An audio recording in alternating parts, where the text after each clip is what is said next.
Welcome back to the ICSC 58th Annual Conference with our session, Personalizing an Individual Campaign Plan for Parishes in a Diocesan Capital Campaign. I think this is an important topic for us as we think about planning and getting ready for those campaigns if we're not involved in one now. I think there's going to be a surge of activity once we resume normalcy. But before we get started with our presenters, let's remember that we are in the presence of the Lord, and that's what we really are about in our work and our ministry. So let's bow our heads for a moment and pray. In the name of the Father, and of the Son, and of the Holy Spirit. Amen. Gracious and loving God, we gather in your name to draw from a wellspring of wisdom that will enrich our lives and the lives of those we love and serve. Through this networking, sharing of ideas and discernment, though, lift us up, open our eyes, lead us into an encounter with your Son on higher ground where we will be drawn to moments of epiphany, deeper self-awareness, and profound grace. In these times of uncertainty and stress, do not abandon us, but pour out your Spirit upon us so that its power becomes our power. Make us good stewards of what we take away from here and inspire us to proclaim the gospel without shame, offer hope to others, and give glory to you in every word we speak and action we take. We pray this through your Son, Jesus Christ our Lord, who lives and reigns with you in the Holy Spirit, one God, forever and ever. Amen. In the name of the Father, and of the Son, and of the Holy Spirit. Amen. I want to first introduce you to Steve Babcock. I've known Steve Babcock for a long time.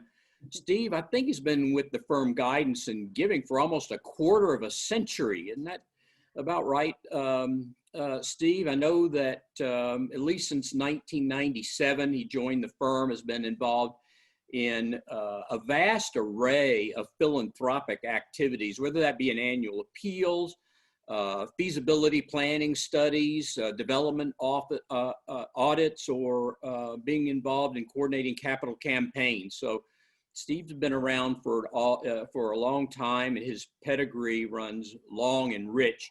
Steve's a 1996 graduate of Siena College in Loudonville, New York, and I think today he comes from Long Island. He and his wife Tara and their 4 children reside there. So thank you for being with us, Steve. Appreciate it very much.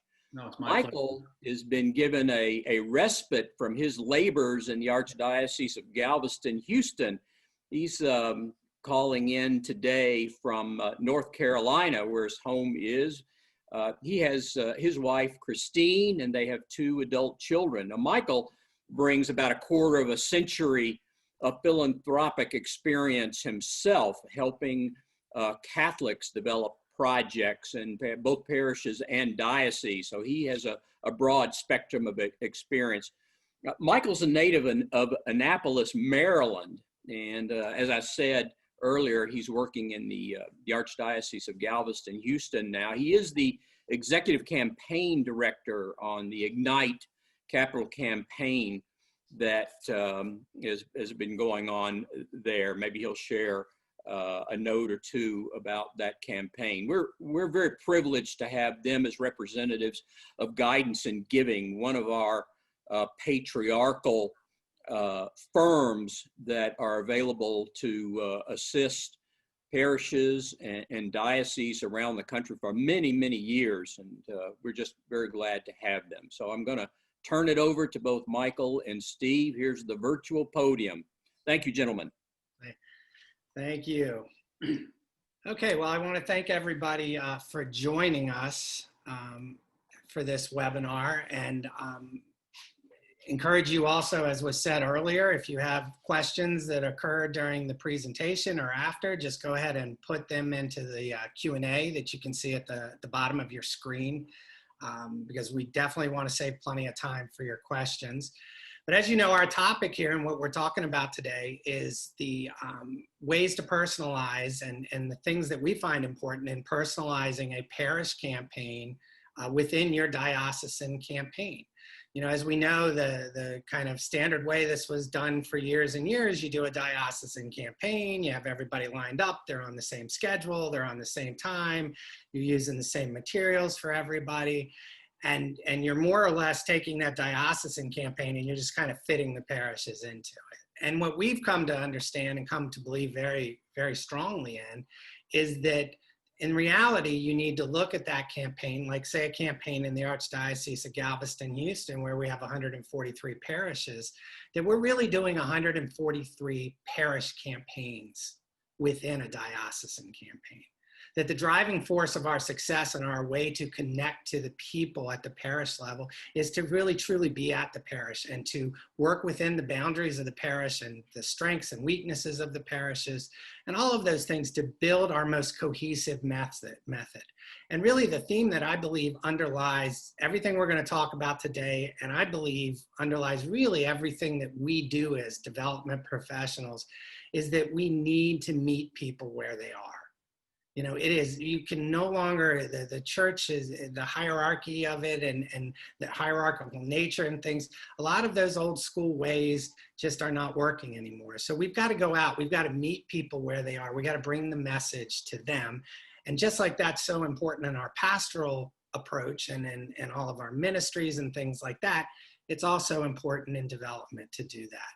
So with that said, what I'd like to really talk about is I'm going to hit some initial kind of overall strategies and just give a few examples of it here right at the beginning. We could have probably taken any one of these slides and spend a whole webinar on it. So we're just going to hit some highlights.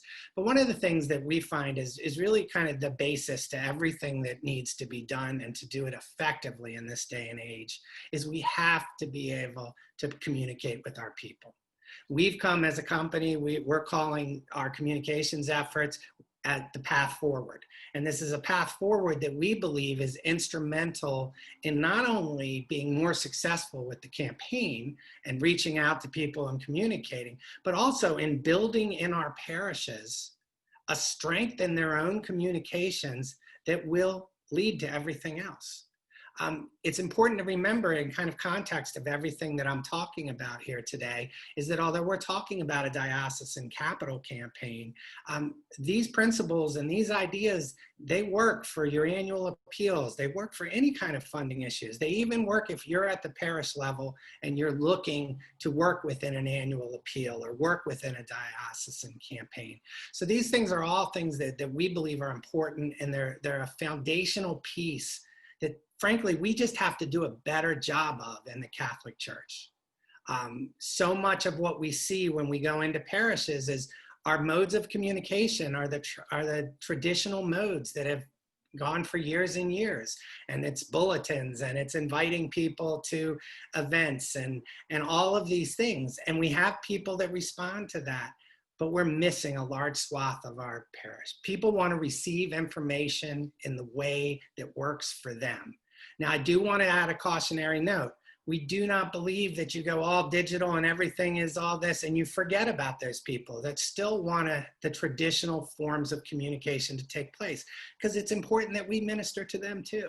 So we're talking about a comprehensive effort. So communications to us, we need to look, and in determining what we need to do for communications in a given parish is to really look at the demographics of the parish. And to demographics to that means everything from culture to income levels to, just age levels, all the things that make up who that parish is, because that's going to form how we communicate with that parish, how we base this process going forward. We need to look at the current structures that parishes have. What do they do now? What do they do well? What do they need to maintain? What could they really improve on? What areas of communication are they not even touching? So we look at that current structure to help form our plan. We find Facebook to be an exceptionally important gateway, and I'm going to talk about it in a second, but social media. You know, what are we doing on the social media? Many of our people, that's how they're interacting. That's how they're receiving their news these days. That's how they're receiving their information. So we need to look at those things too. And then lastly, e-communications. And by this, I mean emails, text messaging, those type of things. This is a great way to meet people where they are. It's a great way to tailor your messaging.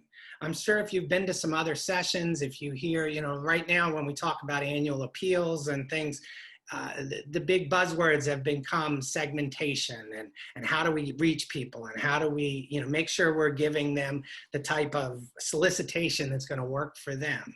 And really that's the same thing we're talking about here. If we have a strong e-communications base, a strong digital base, we're able to do that segmentation. We're able to meet people where they are. So one of the things I talked, and I've covered some of this, so I'm going to just kind of quickly go through, but when I'm talking parish demographics, it's also important, you know, we all say, we kind of chuckle as consultants, because most parishes you go into, they'll tell you, you know, hey, yeah, this campaign you're doing, that's a great campaign, but it's not going to work here. We're very unique. And so we kind of laugh a little bit about that, you know, because it's such a consistent thing we hear. But the reality is there are no two parishes the same. They may share some areas, but they're different. And you need to understand that. You need to understand what their makeup is of the people.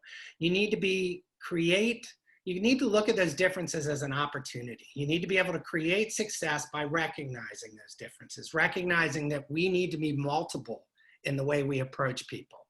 That way we make sure we cover the most number of people. You build it on their current methods and you make those methods stronger. We should leave our parishes in a better position to communicate when we're done a campaign. Because there's always more to a diocesan campaign than just the money raised for the diocesan project. We need to look at this as a very fundamental, foundational piece of our development and how we roll forward.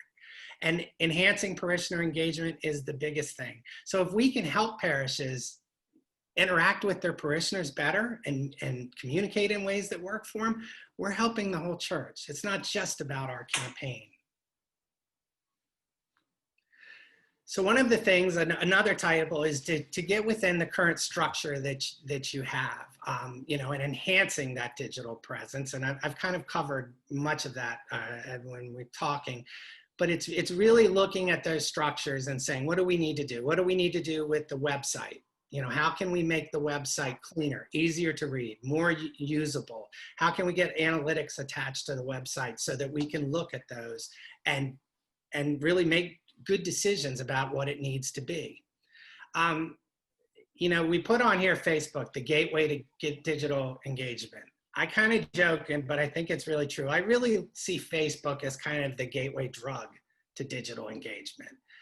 It is probably the one platform that is most utilized in parishes, in the people that we're out there meeting with. It's certainly not for everybody. You know, much older, you know, some people don't do any digital engagement or don't do any social media. You know, I have 21 and 22-year-old kids, you know, they refer to Facebook as boomer book. You know, so it's not certainly for everybody, but if you look at the largest swath of your people that are using some sort of digital communication, it is probably Facebook. And so therefore, despite all that we may be going through with the present election and everything happening now, it is considered a trusted medium by people. You're able to create consistent quality messaging. You're able to create it in advance so that it helps in that personalization of your campaign to your parish. Things like pinning posts that keep a consistent message at the top of all of your Facebook posts are important. We've seen a tremendous, with the pandemic, use of the videos and messaging from Father and little videos that are going out and just updates. And those same things work very well with a capital campaign, in that we cut down, we feed people information in smaller batches and smaller amounts of time in quick hits, but that we do it over a longer period of time and a consistent time. And Facebook allows that. So increasing our Facebook followers and increasing our ability to get more people using that medium is going to help in this personalization. We've done Facebook Live receptions.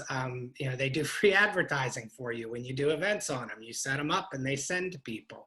So increasing your Facebook number of followers, we feel, is a very essential thing. And then we have the last one on there, online giving, and we'll talk a little bit about that later.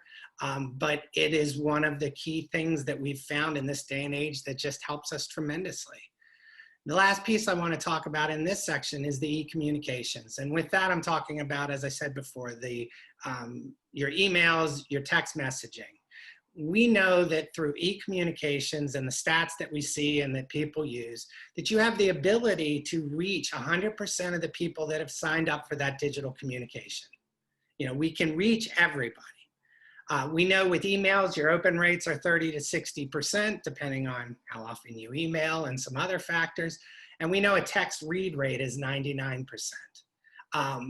That's a key figure. And that's why we believe that one of the essential tools that parishes need to effectively communicate with their people at all levels, not just the campaign, is the ability to send targeted emails and the ability to send text messages. Because everybody has that phone in their hand. It's a constant. You see it all the time. And people will look at those text messages that will lead links to other information. And so those things we believe are all very essential in this process. The last big one, and we could probably do 3 webinars on this tonight, but it's important when you're looking and you're in those planning stages, when you're starting up this whole process about personalizing, that you really engage the multicultural communities in your parish. I'm going to talk very specifically in Houston. It's obviously a huge Hispanic population and a large Vietnamese population. My examples and some of the things we're going to talk about later are going to be geared towards our Hispanic parishes that have Hispanic communities within them. But it really works for any culture, okay? You need to remember that too often, I believe what we're doing is we're trying to minister to a culture. We're trying to say, hey, we need more people to give. We need people to register. We have trouble getting people to pledge. They don't understand pledging. In all those instances and in all those concerns, what we're talking about is ministering to a culture. We need to learn and we need to flip that paradigm and we need to minister with the culture. And to do that, we need to get into that community at the beginning and bring in and maximize their strength, bring in their leadership, make them part of the planning at the beginning of the process, not an afterthought. And too often when we deal with our multicultural communities, it's been an afterthought. And believe me, people will know that. If you simply produce your materials in English and then send them to a translator who dutifully translates your English into Spanish, anybody reading that document will know it's been translated. They will know it was not written specifically for them. So we believe it is so much more than just translating materials. You need to originate your materials in that language. Everybody has different strengths and different ways they're looking at it. We cannot afford to give any part of our constituency the feeling that they're an afterthought. And so we have to take many steps, any steps we can to bring people in at the beginning, to include everyone in our process. That's going to give us our best chance for success. So I'm going to throw it over to Steve now, who's going to take it after we've done a lot of these initial setup steps. The next big thing is to create that parish case. Michael, thank you very much. And good afternoon, everyone. One of the biggest things we often see in diocesan campaigns, when you look at any case, whether it's cathedral, Catholic charities, seminarians, retired priests, biggest case element you're going to see in any diocesan campaign is the collective need of the parishes and the things that they need to do, whether it's new renovation, new construction, renovation, ministries, programs, debt reduction, endowments. The collective needs of all the parishes is by far the largest need of any diocese. So the importance of, and especially in a place like Houston where you have 143 different parishes, is you want to have something that's unique to you. That's what is our project? Why is it important to us? And there's several factors that really help to develop that. The first one here being unity. bringing the parish together to work as one, to figure out what are our needs, creating a sense of ownership. I think that's a big buzzword that everybody talks about is, what are the origins of this need? How long has this need been around? Where has it grown over time? How has it developed? Is it an identified long-term need that's been recognized by the parish as a whole? Or is it a handful of people sitting behind the curtain coming up with ideas on a whim? So we want to make sure that this is directly impacting a wider audience at the parish level. And it's going to be able to address those needs to as many people as possible. But what are we trying to accomplish with these needs? Are they physical needs? Are they ministry or program needs? Are we trying to create a legacy with long-term stability, such as an endowment, where we can implement planned giving at the appropriate time? But also, have the merits of the case been tested? Have they been discussed? Has there been a feasibility study or a number of roundtables or town hall meetings? If so, what were the results? So going through this process is where you really have the opportunity to discern what your case is going to be, the wide-reaching nature of the case, and the level of support you can ultimately expect when you present this to the parish in a campaign. Secondly, we talk about expectations. And one of my favorite is reasonable expectations. We often hear it, and Michael was talking a little bit about, often hearing we're a unique parish. One of the things I've heard, and Mike Murphy pointed this out in my 25 years, and with his baby face, I know that's hard to believe. Hope. People hope that we can reach our goals. People hope that people will respond. And we've always said this, hope is a wonderful thing. Sometimes it's not a strategy, though. So we have to have reasonable expectations going into a campaign. So let's look first, financial needs. Is it reasonable what we're trying to raise, or is it beyond the capacity of the parish? A lot of times we look as a multiple of offertory. If a parish has a $500,000 income, they can reasonably go out and raise $2, maybe $3 million in a campaign. But if you need $20 million, now we're talking a huge multiple of offertory. So we need to be realistic and have reasonable expectations in finances and what a parish is capable of doing. We also need to be reasonable in terms of what we expect of our people. First and foremost, from those most involved, those most engaged, our active donors, our leaders in ministries and programs. What are they doing currently? What can we expect them to do in a campaign? But also on the flip side, what about those families who aren't engaged, the non-donors? Are they going to come flocking back because of the capital campaign is held? The likelihood is, I don't think that's going to happen. You never know. Wonderful things have happened when you conduct campaigns. But again, we have to have reasonable expectations of our people. We have to have a reasonable time frame of activity, knowing full well that the timing and planning of these projects is significant. But we also have to understand what's the sense of urgency, the urgency in addressing a need.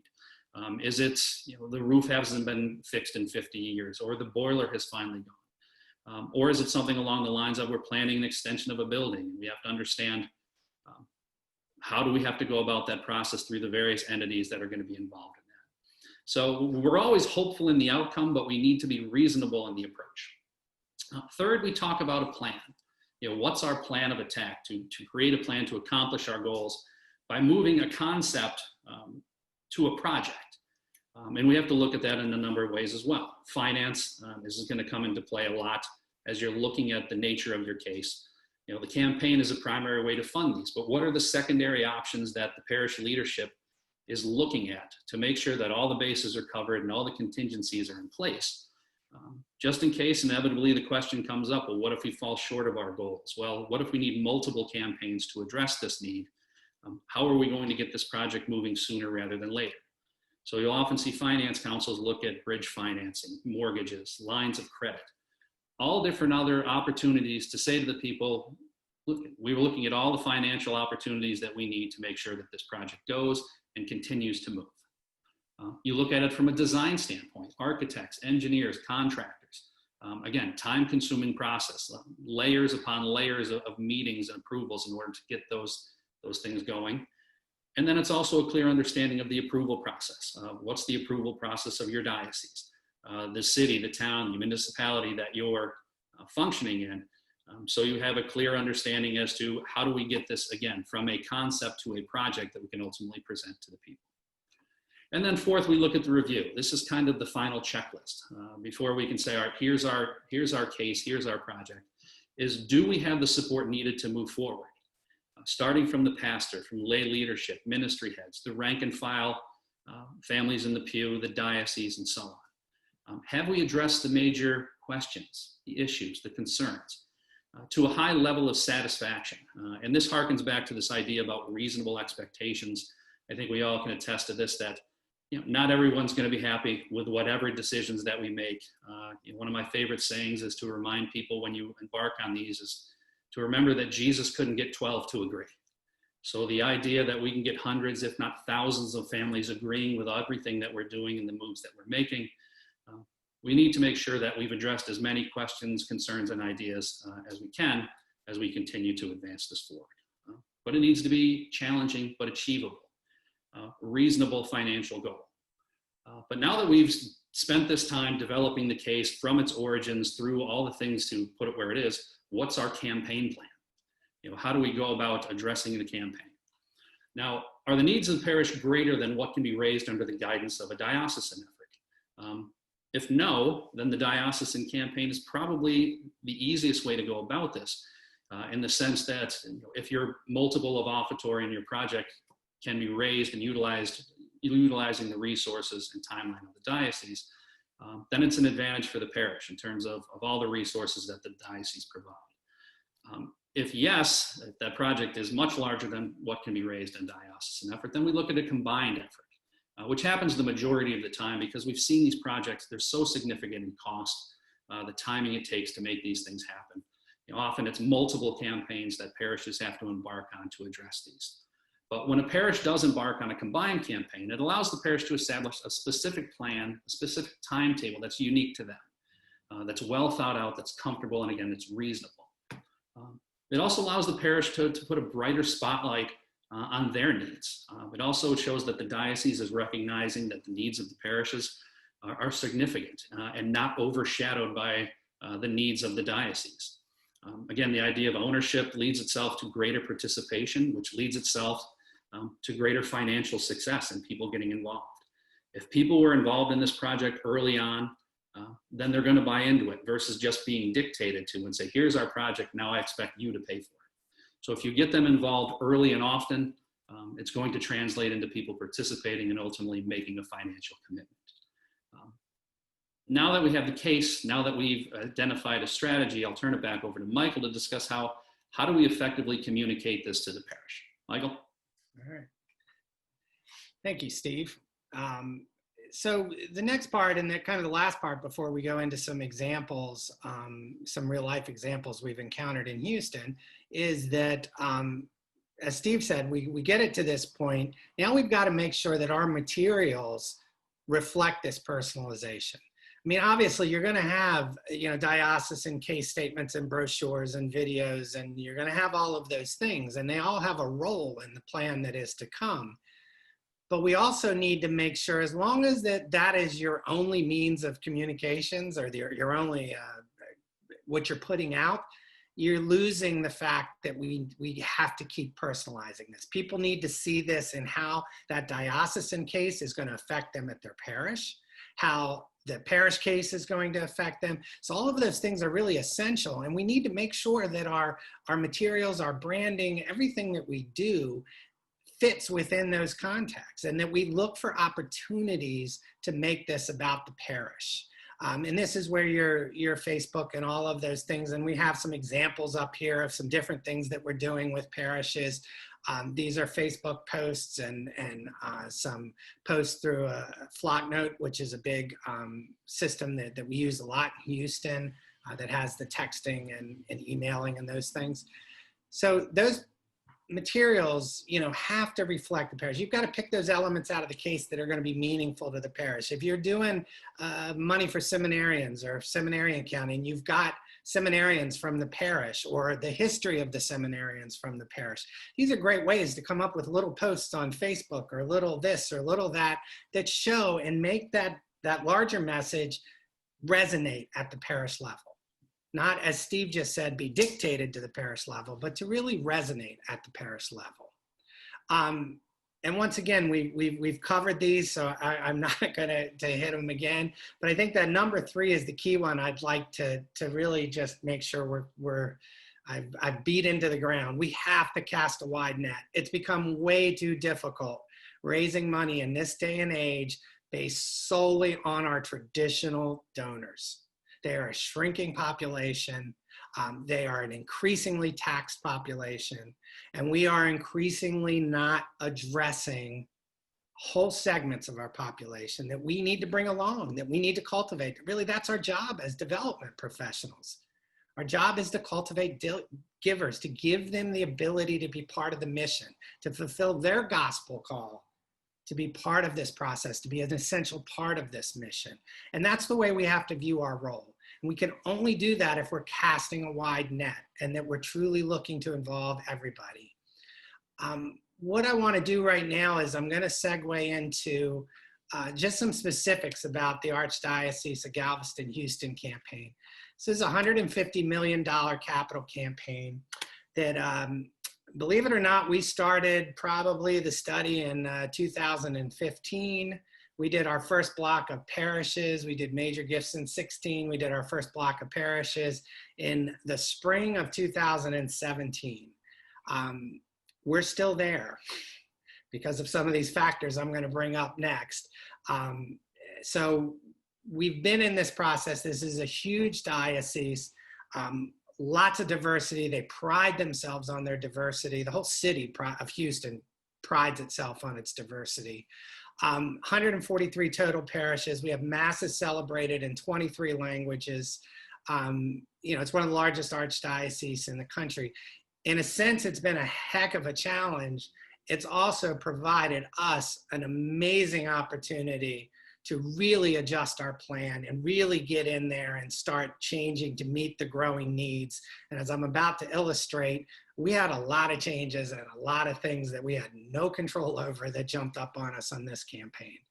So that's a little outline. The campaign started out initially, the original campaign was for a seminary, for both infrastructure of the existing seminary, a brand new dormitory, and then a series of renovations to some of the other buildings. We had Catholic education scholarships for our parishes for needy students. We had lay ministry scholarships. So these were both endowments. The education and the lay ministry were both endowments.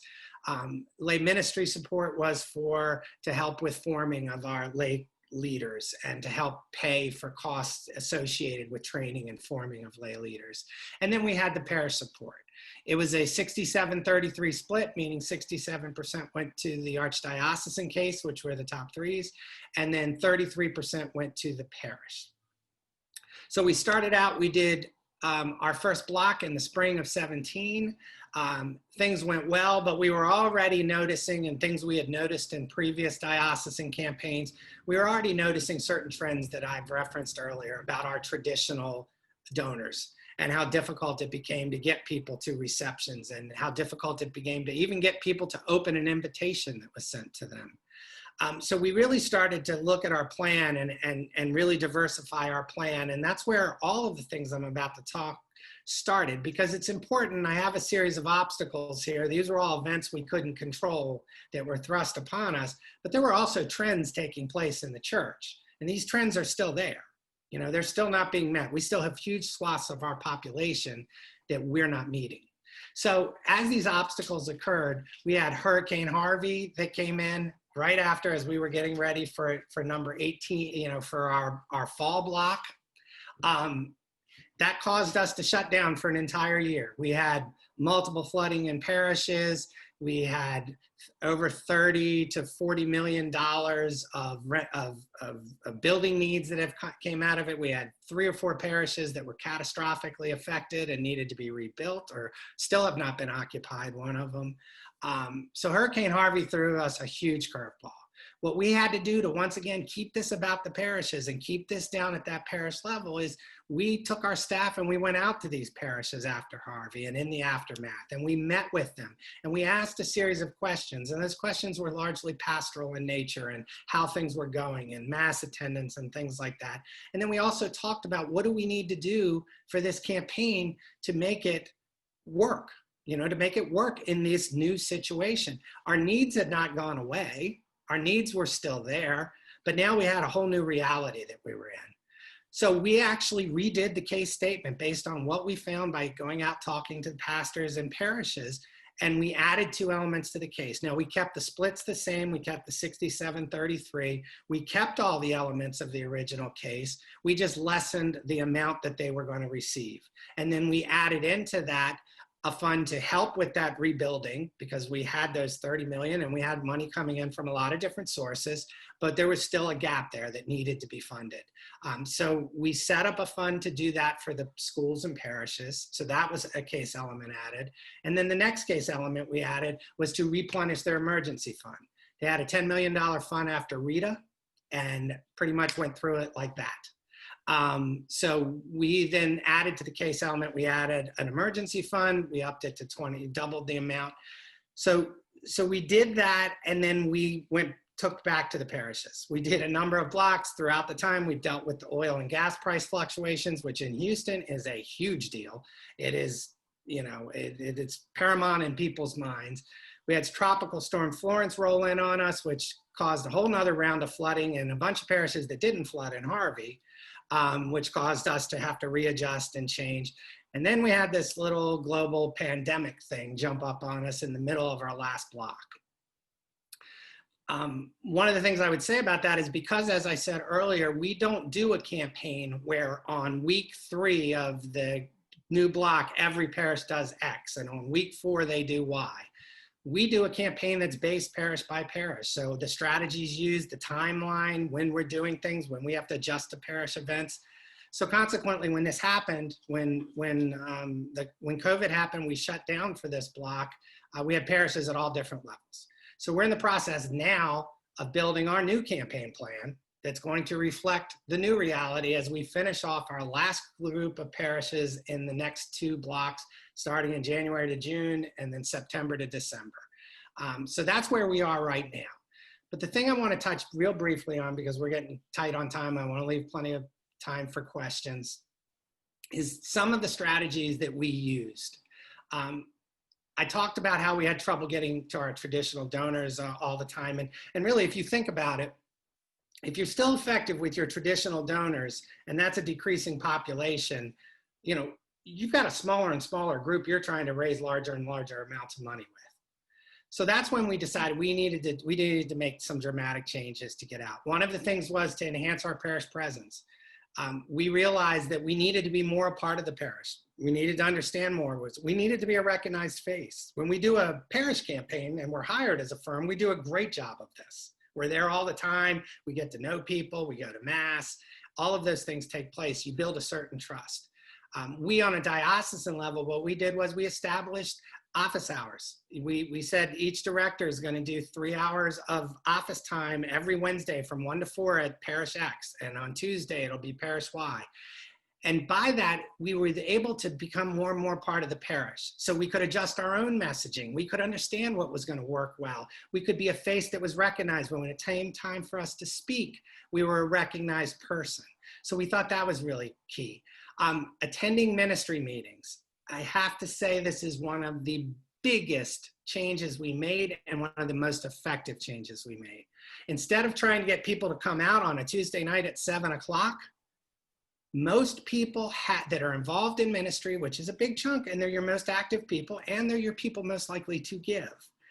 Those people have a set ministry time that they meet every time, and they meet the first Tuesday of every month or whatever it is. So that's already in their schedule. We're not dropping an invitation on them that pushes them out of that. So by attending ministry meetings, talking to the ministry leaders, getting them on board, getting 15, 20 minutes at the beginning of a ministry meeting to present the campaign, to answer questions, to put our face on this campaign, we found was absolutely essential. It was a huge part of our ongoing success. And once again, we were meeting people where they were. You have to look for your outline. You have to look for weekend opportunities. You can't be afraid of the weekends. It's not just a time to make a pitch on Commitment Sunday. There's lots that goes on. There's lots of fellowship. There's lots of bazaars. There's things like that. There are opportunities there for us to get our message out in a non-threatening way that allows people to be a little more comfortable with it. And that's what I constantly challenge my staff with. You need to look for those opportunities. You have to constantly look for your opportunities for us to get the message in front of people, because our message is good. Our message is strong. It's important. We just got to get to the people. So we utilize those. Tailoring the outreach to cultural needs. I'll tell a little bit of a story here. One of the struggles that we had was in a lot of our Hispanic parishes. We were, doing these receptions at 7 o'clock on a Tuesday night. It was not being aware of people, their work schedules, all that was in their life, the difficulty in getting childcare. All of these things were not a function in how we did things. So what we learned was, let's meet them at the appropriate time. In a lot of Hispanic communities, and I don't mean this in a facetious way, but food is a central part of gathering, of celebration, of so much of what they do. So let's find a time that the whole family can come out. Let's find a time that we can get people to RSVP for it, because we simply say, Father's inviting you, we need a count, we need to know how much to have. And then when people are there, they know what they're there for. They know they're there to hear about the campaign. So then we present to them in their language. And it was a great way to help bring that community in and make it feel like we had a campaign plan that was tailored towards them. And that's just one of many. The last one I'm going to leave with is probably a pretty important one, and that's simplifying online giving. We know for a fact that the more you have to click, anytime you look at something, the more the drop-off rate, the numbers happen. You lose people. If you have a complicated way to sign up to give, if you need people to sign in, if people have to remember passwords, if people have to, all these various things, you're losing people. We want to get people while they're in the moment, okay? They see it, they've heard about it, they now receive a message, oh, you know what, let me do that, I can do that right now.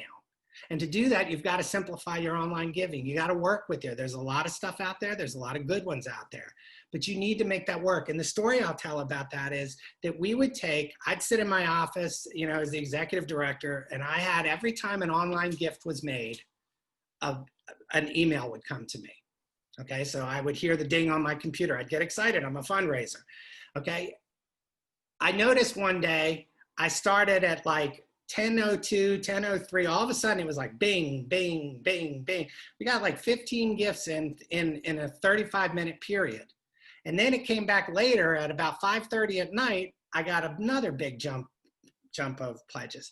So I went to the director, we talked about why, and the reason was, we had sent that simple donate now button out as part of another text message or email of information, but it had that donate now button, and we sent it out. And that mailing went out at 10. It went to everybody's phone that wanted to receive text messages, and it went to an email. And in that time period, we saw those immediate people making gifts. And don't let anybody tell you that they will make a smaller gift online than they will in person, because it's actually, I have found the opposite. When we have studied our trends of people making gifts that mail it in compared to people making gifts in the moment, we've found a much higher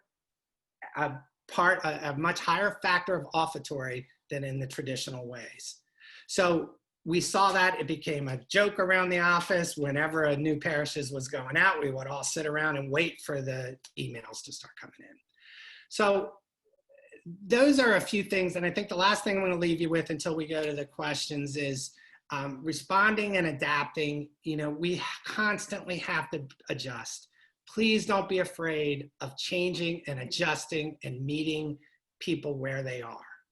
Coming up with the best practices, be proactive, be out in front of it. So with that, I think I will bring our friendly moderator, Michael Murphy, back on, and we can see if we either talk so much that nobody has a question, or if we have some questions. Michael, thank you, both you and Steve. What a tremendous effort that you have placed on this major archdiocese with all of the obstacles that you've had in front of you. I mean, I'm just awestruck by what you've done, and thank you for sharing that with us today. I do have some questions that have come across, and I will have a couple of questions myself. One question was about promotional materials. And the question is, do you share templates of promotional materials with your parishes for them to customize, or do you customize content for them in-house? We do both. Our plan and the way my staff, the way we kind of talk about it and the expectations are that it needs to be customized. So first step is always going to be better if we can do it at the parish level through our help and guidance, and they have the people in a committee. And quite often when you start dealing with digital, especially, there's some really talented people that are not being utilized in our parishes. So yes, if they can customize it, great. The fallback is it still needs to be customized. So our staff needs to do it, then our expectations is that our staff will. Obviously, everything still has to be approved by pastor or leadership at the parish. But I would say the answer to that is both. But the more you can get the parishes to do it, the better your materials are going to usually be. Sure. And with 23 separate language groups, I imagine you have to be very creative with that as well. Another question that, Michael, that I have been thinking about, and someone has asked this question of you, is how do you recommend we as the top leadership in diocese come to a decision about the diocese parish split on the yield? It was very interesting, the 67-33, I think, that you shared with us. Well, that's partially because, and I'm sure he's watching it, Mike Cusack likes to throw out odd numbers instead of going 70-30. We go 67-33. But that actual coming to that conclusion is really driven by a lot of things. But one of the main things is what is really needed at the diocesan level to affect a change. In other words, the parish share can't always just be the obvious carrot, and the more we give them, the more cooperative they'll be. There's some truth to that, but that's really kind of a real shallow way to make this decision. I believe that you've got to really look, because whatever the diocese does, the diocese has to be able to show that it had impact with the money that it brought in. The parish has a lot more credibility in these things, in most cases, naturally, than the diocese does. So the diocese, if it's going to raise money, you have to make sure that the case doesn't get so diffused that you can't show an impact. But you need to be able to make sure there's enough money going to make a difference in those. But then you also have to weigh in what are the needs. When we worked in the Archdiocese of Newark, we started with a plan of a certain split. But as we went out and did the study, and I would say probably this might have been the easier way for me to answer this, in the study, it'll really determine it, because we saw the overwhelming amount of physical plant needs that if they didn't get taken care of, the diocese was going to have to pay. And it completely upended the plans at the diocesan level, and even how diocesan leadership was thinking about the split, because they knew that we needed to really take care of these needs in a diocese like that. In more growing dioceses, we find that it doesn't always require as much of a split for the parish, because parishes are kind of taking care of their own needs. Michael, let me just ask a follow-up question real quick. Is there a dynamic of input with the Presbyteral Council, or perhaps the Archdiocesan Parish Pastoral Council into the setting of those, of the split? Yeah, I think that's important. Steve, why don't you touch on that, because you're kind of working on some of that stuff right now. Sure. Yeah, we're actually about to launch a feasibility study in a parish in the South in the coming weeks. And we recently met with the Presbyteral Council to get their input, their involvement in terms of the approval of moving forward with the study. When you ultimately get to the campaign, one of the things that we look to identify through the feasibility study is leadership among the clergy. And you create a priest advisory council that has a cross-section of pastors from throughout urban, rural, parishes of different financial backgrounds and so on. So you have a representative body of a diocese sitting on this particular board. And then you spend a lot of time consulting with them, talking to them about making recommendations, ultimately decisions by the bishop. But you want to bring all of those different facets of the diocese and representations of diocesan life to the table because we've got to make decisions that is going to impact everybody positively. So you want to have not just the bishop there, but bringing in experience of pastors in their local parishes to really help guide decisions as to how a campaign is ultimately going to be conducted. Yeah. Thank you, Steve. There's one of our attendees is intrigued by the office hours that you are keeping in parishes. And a specific question was, did you keep office hours in those parishes that might be in Galveston, Houston, a little bit more rural or distant from where where the archdiocesan offices are? Yes. It wasn't always the most popular thing. I mean, one of the things we had to institute as a company is really an aggressive flex time policy to deal with having people out on weekends all the time, because you're not serving any purpose if you kill your own staff in the process of raising money. And we don't really view them as expendable. So yes, it did require, and sometimes the office hours, in a smaller parish might have only been an hour and a half, or it might have been adjusted. But what we did, and we really pushed, because our message is always, everybody is important to this process. And so we're going to be out there, we're going to do the same. And look, frankly, there's a couple parishes that wouldn't allow us to have office hours, but yes, we got out to all of them. We found it very beneficial, and, it's definitely, to me, it's a way to keep that presence and keep your own knowledge of what's going on. Mm-hmm. Thanks, Michael. I'm also curious as to your breakdown of leadership and major gifts. You said that your goal was 150 million initially. What were you looking for at that top leadership phase? Mm-hmm. We're looking, and we're still in the process of doing, we were looking for about $20 million through that. So the parish portion of the campaign was 130 million. Okay. And so, which tracks with their offertory. The goals were set around 92% of parish offertory. Okay. And how many blocks did you have in the parishes originally before? Originally 4. We're now, by the time we're done, we will have probably 7 because of the delays and different things.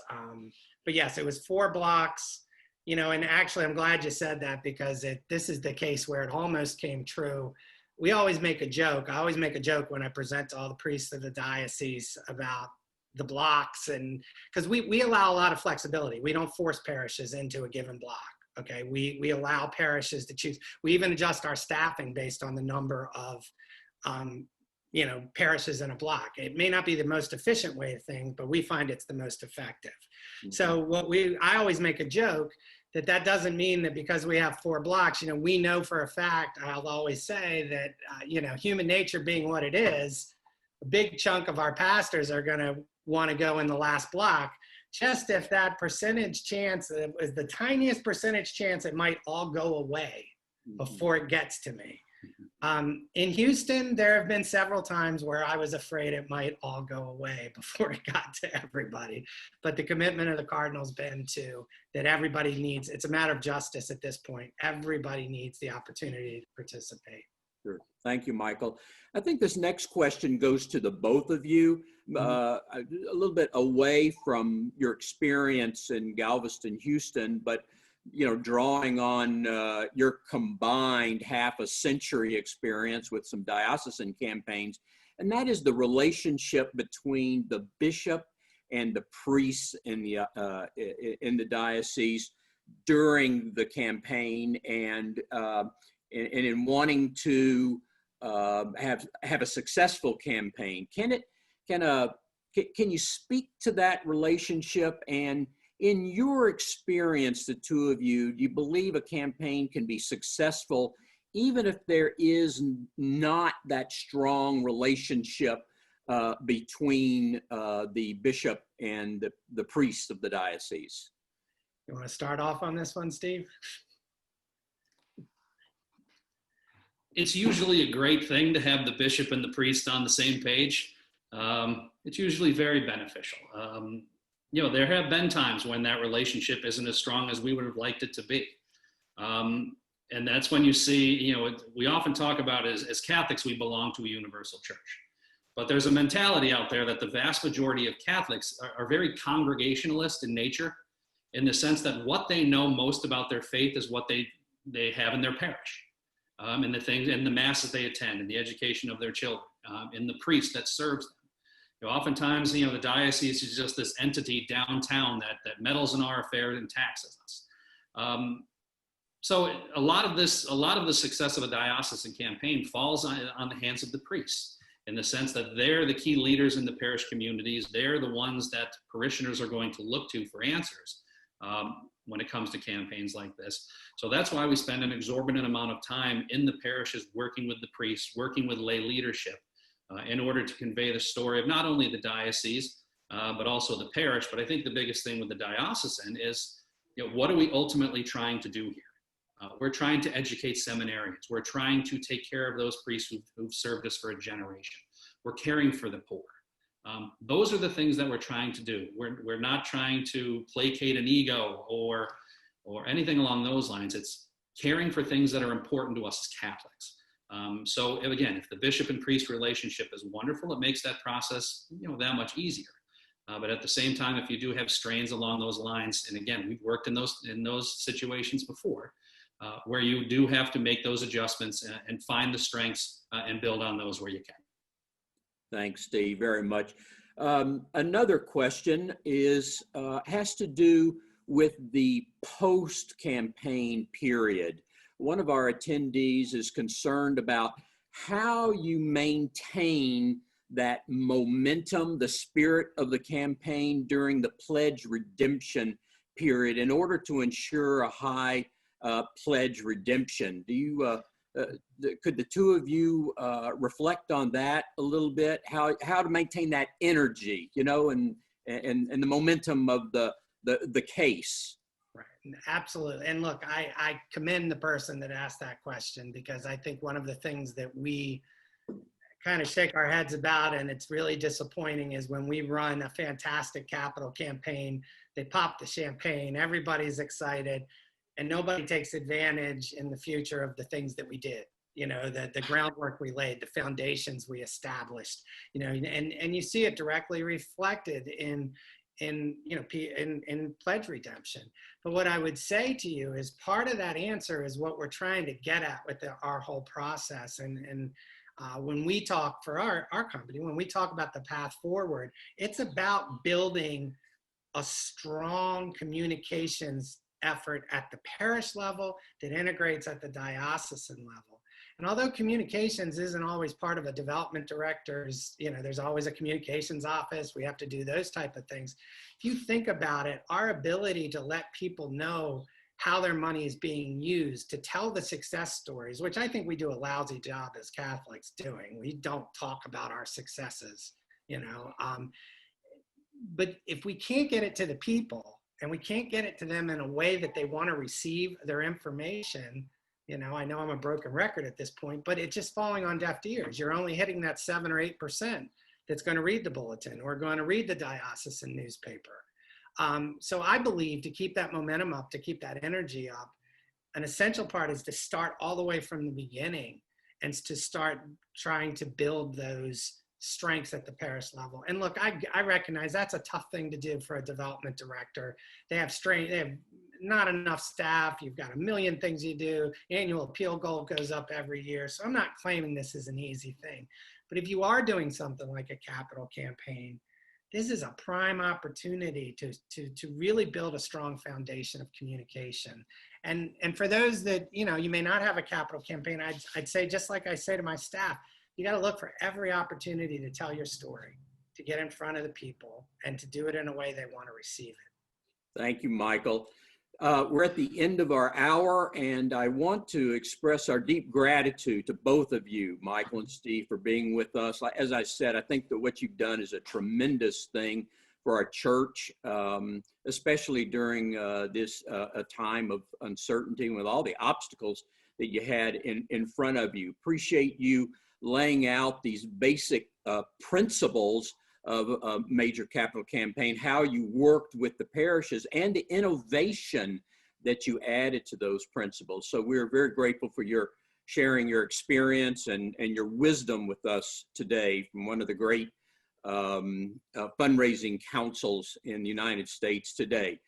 I want to thank all of you who are with us today, and I hope that you got a lot out of this session.